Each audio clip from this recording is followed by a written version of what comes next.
All right, hi guys. Gonna try this again because my internet connection was so bad earlier. But today I want to talk to you about addiction. I know it's a heavy topic, but if you think about it, we are all plagued with addiction. It surrounds us. It affects everyone in some way, somehow. Whether it's drugs and alcohol, whether it's shopping, overeating, lying, stealing, pornography, we are all touched by addiction in one way or another, whether it's a friend, family member, or even yourself. Now, when you're watching somebody in your life struggle with addiction, you need to be able to find compassion and also be able to acknowledge those situations that you can't control. And sometimes we just have to let go. Um, I've dealt with that with my dad. I put him in rehab 2 years ago. Got him straight from the hospital and put him into rehab for substance abuse. And he completed his 90-day program, and then he went right back to the lifestyle he was living before. Fast forward 2 years, I was in that same situation 2 weeks ago in the hospital with him because of substance abuse. And this time I brought him home with me and I said, okay, Dad, this time I'm not going to force you. I'm not going to tell you what's going to be best for you. You have to make that decision on your own. And I had to step back and let go.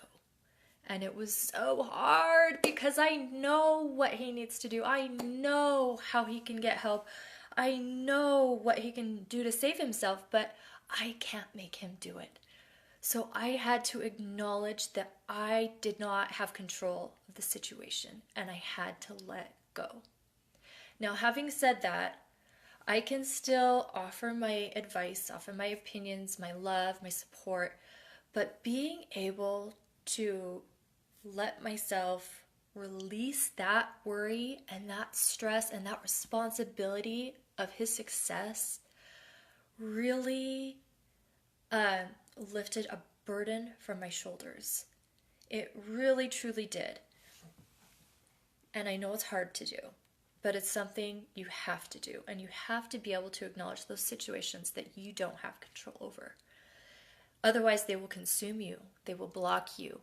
They will manifest themselves through, physical illness, ulcers, anxiety, depression. So you have to acknowledge those things. I want to kind of dive deeper into understanding addiction and what it is. So let's talk about happiness. Happiness is fleeting, and we are all after that quick fix, right? We want happiness and we want it now.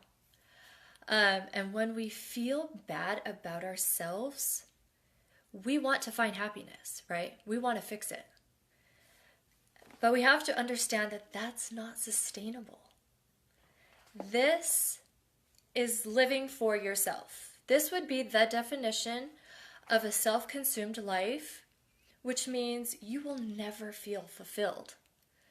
So this is how addiction comes to be. This is when you go to those quick fixes of comfort. You go spend money. It makes you feel better to have something new. You go take that next hit. You go eat a chocolate cake because it makes you feel better, right? But it's just a quick fix.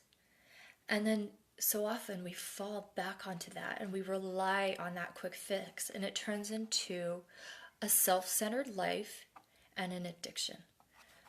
Now, if we're only focused on feeling better today, like right now, that means we're relying on those quick fixes, those addictions.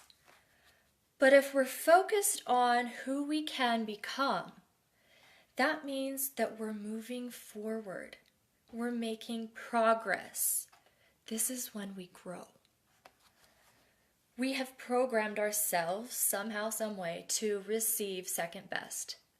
We're always just accepting second best because we're kind of afraid we won't ever get the best, or we're not good enough for the best or for something better.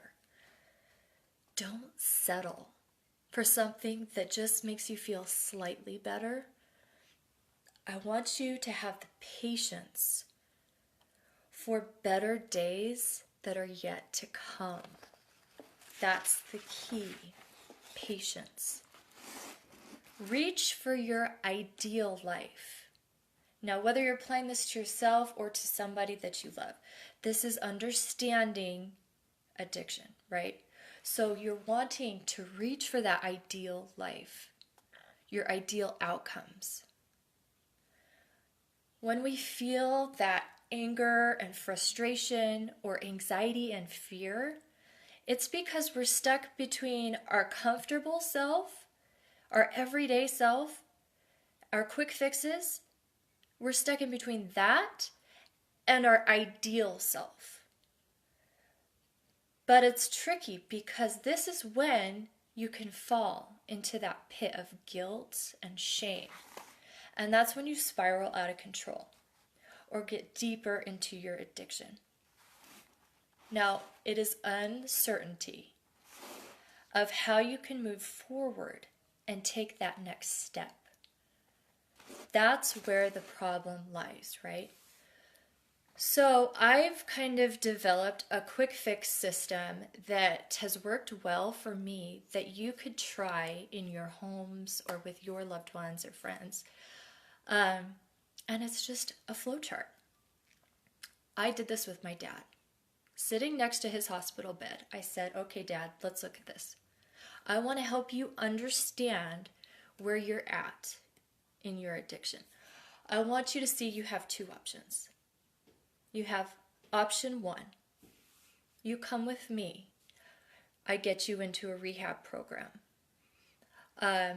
You heal physically. You heal spiritually. You heal emotionally. You work through your problems of self-worth.